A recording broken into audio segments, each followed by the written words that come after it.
When legendary basketball coach John Wooden passed away last week at the age of 99, Duke coach Mike Krzyzewski said, "Many have called Coach Wooden the gold standard of coaching. I believe he was the gold standard of people." And that is a torch that Coach K may now bear. John Berman goes one-on-one with Mike Krzyzewski for the Nightline interview. Duke has won its first national championship. For the first time in 2 decades, college basketball has a repeat champion. Technicals on Coach K. Okay, Coach K. Krzyzewski makes you pay. He's the man who has won 4 national titles. Duke is the king of the dance, 2010. He's the man who stews and steams and swears on the sidelines. Mike Krzyzewski giving that stare. He's the man who has inspired broad-based national loathing that reached all the way to glee. I hate Duke like I hate the Nazis. Duke coach Mike Krzyzewski is that man, but also... He's the man who he would play Beautiful Princess with me and my sisters. There's a lot you might not know about Mike Krzyzewski beyond just the spelling of his mind-boggling "Can I buy a vowel" last name. But what most sports fans do know about Coach K is his record. In 30 years at Duke, he has those 4 national titles to go on top of 868 wins. But he swears it's not just about winning. If I spend every waking moment trying to just beat you, eventually that becomes a shallow life. That can't be what motivates me. Again, I want to beat you, but that can't be the bottom line for me. You barely even know me, and you want to beat me. I still would like to beat you, and I'm taller than you. I'm probably not as quick. Spoken like a true leader, which is all Krzyzewski says he ever wanted to be. That's what I was trained to do. That's why I went to West Point, not just to be an Army officer, but to be a leader. He graduated in 1969, captain of the basketball team. He never served in combat, but went right into coaching, ending up as the head coach at Duke in 1980. His theories on leadership read like a motivational speaking kit. Take his metaphor of the fist. With a basketball team, it just works out. I coach a team where there are 5 guys. And if 5 can play as one, that means you're constantly going at people with all the talents of the team that you have. He's had so much success with the fist at Duke and coaching the 2008 gold medal Olympic team, there's been constant speculation about a possible jump to the pros. You're coaching here next year? Yeah, I'm coaching here forever, for as long as I coach. What about going to the NBA? No, I'm not going to go to the NBA. Not next year? Not ever. Not ever? Not ever. This is a Sherman-esque statement. You're not going to the NBA ever? Ever. He turned down a reported $40 million contract with the Lakers a few years ago.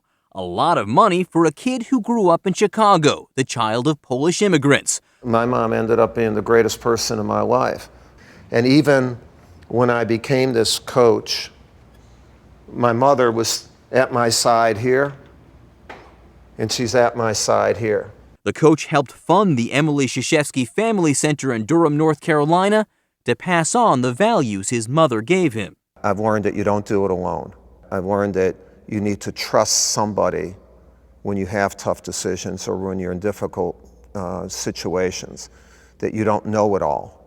And that unfailing love and unconditional support are amazing things when given to a person.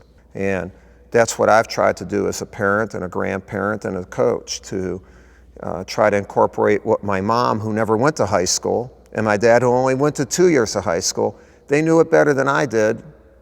But his mother isn't the only woman behind the success of Coach K. There's his wife, Mickey, whom he married the day he graduated West Point, and his 3 daughters, Debbie, Lindy, and Jamie. I think he was shocked by us and the way women are. How did it change him, do you think? I think it softened him. He is more capable of listening to his players and to his staff and to the recruits and their families, because he kind of knows, I don't have to be the king, because like when he's at home, he's not the king.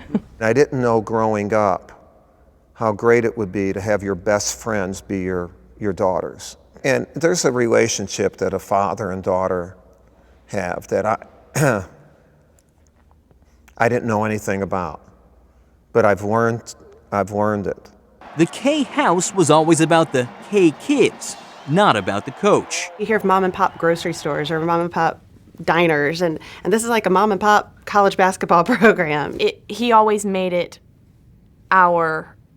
his job was our family's job. It wasn't just his alone. The Krzyzewski women were always a huge part of Duke basketball. Chances are any player not comfortable with the Krzyzewski family rules never ended up on Duke to begin with.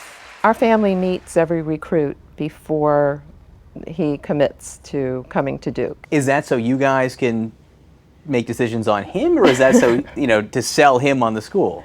It's probably a little bit of both, but there were times where we kind of gave the thumbs down. Really? Yes. The Krzyzewski family sees a side of the coach most fans could never imagine. This is my youngest, John David, and because the fist is a big thing, he's got 2 fists going up. Your grandson's doing the fist? Yeah, he already knows. Not the plaster-haired, vein-popping, supremely confident, some say arrogant, sultan of the sidelines. The Blue Devils have become the college basketball team that fans around the country love to hate. You never get used to it? No, I don't get used to that.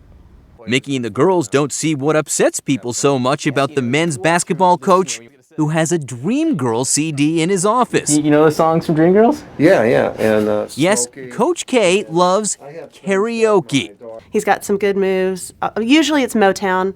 He's a big Motown guy, big Smokey Robinson guy. Lindy tells us that you have a lovely singing voice. No, I don't. She's lying. And she also assured us that if we asked, you'd sing for us. No, I will not sing for you. She said you guys do Gladys Knight and the Pips, and you play Gladys Knight and you make everyone else the Pips. Well, if we're going to sing, I'm going to be the lead singer. Always about leadership. That's what he thinks about. Not the 868 wins or the big salary or the record that has made him a godlike figure on this campus. You can't be an achiever if you're constantly toasting your past. If you were constantly toasting your past, you'd be loaded. Well, as a Polish guy, I've been loaded before, but they've been good occasions. I'm John Berman for Nightline in Durham, North Carolina.